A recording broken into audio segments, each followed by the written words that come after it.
The Cape Skills Accelerator employment project will create over 3,000 employment opportunities for marginalized youth and women in the BPO sector. Now, the City of Cape Town will be contributing 55 million rand over the next 3 years for jobs training and placement in call center companies.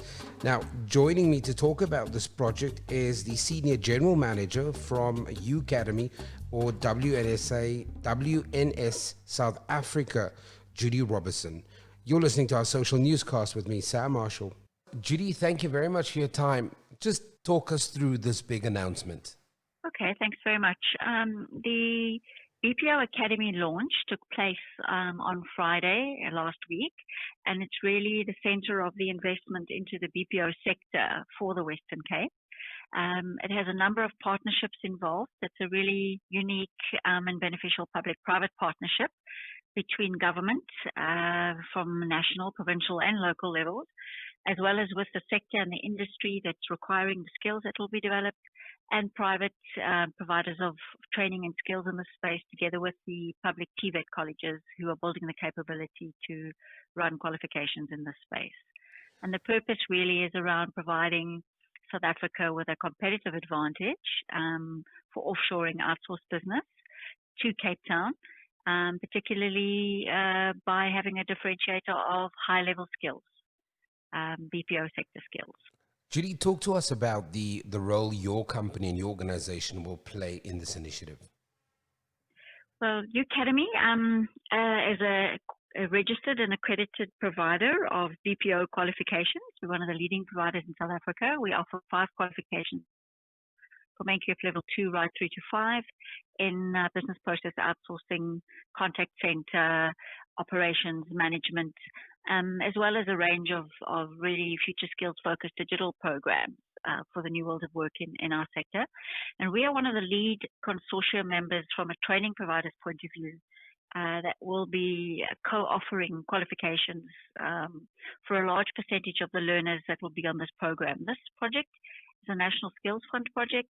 It's a 3-year project, and the total end goal is to have over 3,000 learnerships and 3,000 young people employed gainfully and meaningfully within the BPO sector.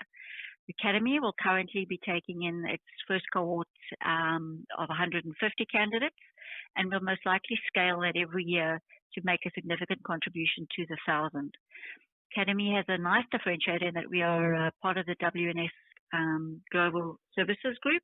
So we are both training provider and have the opportunity to create the host employer opportunities for the young people. So of the 150 that will be coming into our world now in November, all of them will be employed in the WNS space. Other learners in the process that are going through training with the other BPO providers, the likes of BPO Academy, the TVET College itself, the likes of People Solutions, Omni HR, and a range of other providers, will also be supported by industry leaders in placements, the likes of merchants. There's a number of other large BPO providers that will be taking on learners specifically out of this project. So it really is a great partnership and collaboration to create the skills and the integrated workplace opportunities for 3,000 young people over the next 3 years. The value of this project at a time that we find ourselves in now, about 2 weeks after the president made this big announcement around the recovery plan for South Africa, just talk to me, is the importance of this project, as an organization who's involved in it, you're talking to other stakeholders, how aware are you of the pressure of making sure that a project like this is successful and that each one of those learners are placed in a job? But also there's other subcontext things, like, for example, becoming a valuable contributor to the economy of South Africa. Lots of these young people will, for the first time, maybe find an opportunity that they've not had before. Some of them will bring an income into a family that could have been income deprived during this last 6, 7, 8 months. So the seriousness of this project and the weight of this project, are you guys aware of how important this project is? Absolutely. It's such a significant project with such an opportunity with multiplier effects all round. There is there's no way in which we would fail. There is 3,000 young lives at stake here, 3,000 opportunities. There's a significant progress in public-private partnerships with the collaboration between sector members that are usually highly competitive. It's really the model that many of us have been hoping and wishing for some time. And COVID has pushed us into doing this and has pushed us into being creative and collaborative like never before. So the significance is vital. We know that the BPO sector is one of the growth sectors that has the opportunity, particularly for young entry-level talent, to gain their first job experience. It's also an opportunity to reskill and upskill from other sectors that are more widely or badly impacted by the virus, to be able to create more opportunities. Because the nature of the work you do in a BPO, for example, is very much focused on dealing with customers, on ensuring an exceptional client experience, working under pressure, being resilient, being empathetic, all of the critical future skills that are necessary, I would say, irrespective of the industry. So this project is so critical because it's not purely creating opportunities to do a learnership qualification and get a job. It's also building the capability of industry training providers, business-led training providers, to ensure that the talent is ready for impact and performance once they hit the operational floor. So I think we are very aware of the significance and the unique opportunity that our sector and our company has to make this positive impact, and we're taking it incredibly seriously. Let's quickly talk numbers, and I'm not sure whether you're privy to the numbers. The City of Cape Town over the next 3 years will be contributing 55 million rand. Then there's 3,000 young individuals that will be going through these learnerships. What does that look like for them? Will they be paid a stipend? How will you encourage business to absorb them? What does the data tell us?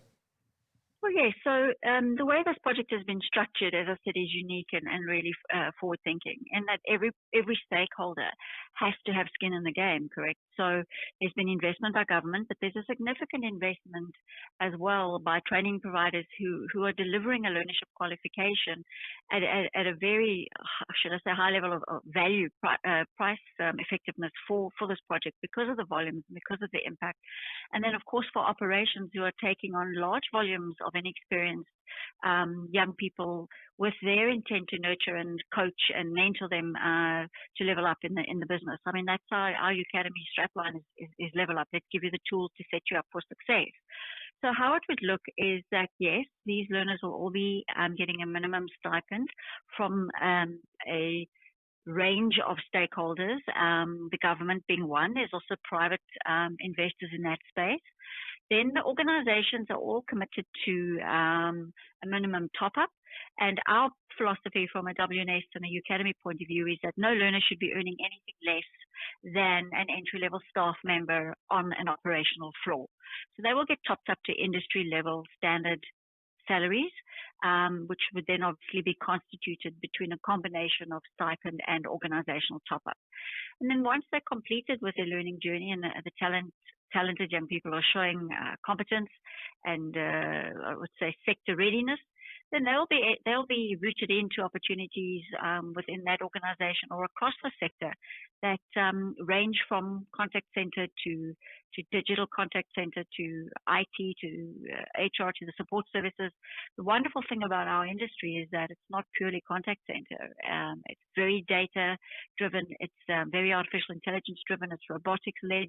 So a lot of the young people will come in and start as a contact center agent, but the opportunities for them are endless, a range of specialities and careers. Final question from me is just, Judy, in terms of the kind of emotional support. We know that young people come from very different backgrounds. They come from very different economic situations. They even come from very different social situations. What kind of support structure, other than the monetary, will be put in place to make sure that John X or Joan X, from starting the project, will be able to complete the project? We know inherently a lot of these projects, we see young people fall by the wayside. How will you manage the emotional maturity of the candidates? Okay, so the project is really designed with all of that in mind. So the lead consortia from a training and support point of view on this project is the Cape BPO Academy and the Ucademy. And then, as I said, there are the second tier training providers, and then supported by the employers. All of us have had significant experience in running learnerships across a range of previously marginalized targeted employees, youth, disability, etc. And we understand, the extent of support and behavioral and psychological support necessary. So within this program is built in a behavioral support, psychological support program and process and team that the learners will have access to through the likes of the BPO Academy. Those types of interventions will be made because we're very aware of that. And the nature of the project, whereby we have higher levels of stipends, higher level of top-ups, greater access to support, both digital as well as in person, is addressing that. I don't think we'll ever have fully enough because of the disparity, as you've mentioned, but we certainly will